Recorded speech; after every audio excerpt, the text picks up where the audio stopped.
कधी विचार केलाय का, आई उपाशी असली तरी मुलासाठी हसत राहते. ही गोष्ट आहे एका आईची, जिचं प्रेम जगातल्या कुठल्याही संपत्तीपेक्षा मोठं होतं. ही गोष्ट आहे त्या पोळीची, ज्याने एका मुलाचं संपूर्ण आयुष्य बदलून टाकलं. संपूर्ण कथा. गाव रामपूर. छोटंसं, शांत गाव. कच्च्या रस्त्यांनी वेढलेलं आणि झोपड्यांमध्ये स्वप्न उरकणाऱ्या माणसांचं. या गावात राहत होती चंपा, एक गरीब विधवा महिला, आणि तिचा 10 वर्षांचा मुलगा राजू. चंपाच्या पतीचं निधन शेतात साप चावल्यामुळे झालं. तेव्हापासून तिचं संपूर्ण आयुष्य राजूभोवती फिरू लागलं. रोज सकाळचं चित्र. चंपा रोज सकाळी 4 वाजता उठायची. स्वतःसाठी नाही, मुलासाठी, त्याच्या डब्यासाठी. कधी कोरड्या पोळ्या, कधी मीठ प्याज, तर कधी थोडा गूळ. स्वतः मात्र उपाशी राहून ती शेतावर मजुरी करायला जायची. एक दिवस राजू म्हणाला, आई, तू खाणार नाहीस का? ती हसून म्हणाली, अगं, मला भूक लागत नाही ग, तू खा. तू मोठा अफसर होणार आहेस ना. पण त्या हसण्यात लपलेली होती भुकेची आक्रोश. शाळेतील अपमान. राजू हुशार होता, पण त्याच्याकडे चपला नव्हत्या, शर्ट फाटलेला. शाळेत मुलं चेष्टा करायची. एक मुलगी म्हणाली, याच्याजवळ जाऊ नका, दुर्गंधी येते. राजू घरी येऊन रडला, आई, आपण गरीब का आहोत? चंपा म्हणाली, गरिबी पाप नाही रे, पण स्वप्न न पाहणं हे नक्कीच पाप आहे. थंडीची ती रात. डिसेंबर महिना. थंडीने कापरे भरवणारी रात्र. एकच जुनी चादर होती. ती आईने राजूवर झाकली आणि स्वतः फाटकी साडी ओढून थंडी झेलत राहिली. राजू म्हणाला, आई, आपण दोघं एकाच चादरीत झोपूया ना? आई डोळ्यात पाणी घेऊन म्हणाली, बाळा, तू जग पाहशील, मी मातीमध्ये मिसळेन. तू सावर स्वतःला. आईचं आजारपण. एक दिवस चंपा शेतावर चक्कर येऊन पडली.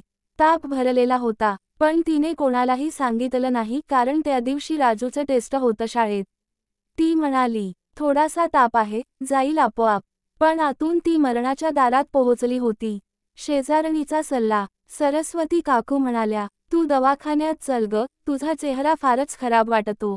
चंपा म्हणाली, दवाखान्यात 20 रुपये लागतील, पण त्या 20 रुपयांत मी राजूला समोसे घेऊन देते.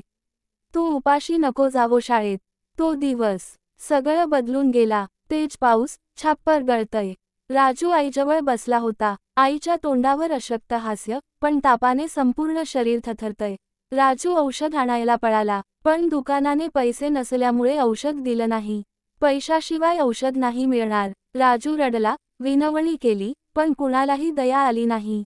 शेवटची पहाट. राजू जेव्हा घरी आला, आई शांत होऊन होती, हातात अर्धी पोळी घट्ट पकडलेली. आई, उठ ना, मी औषध आणलं ग, आई. मग संपूर्ण गावात शांतता पसरली. आई गेली होती. ती फोटो, ज्याने देशाला हलवलं. सरस्वती काकूंनी हे दृश्य पाहिलं आणि फोटो काढला. राजू रडतोय, आणि चंपाच्या हातात शेवटची पोळी. ही फोटो एक पत्रकाराकडे पोहोचली आणि संपूर्ण देशात व्हायरल झाली.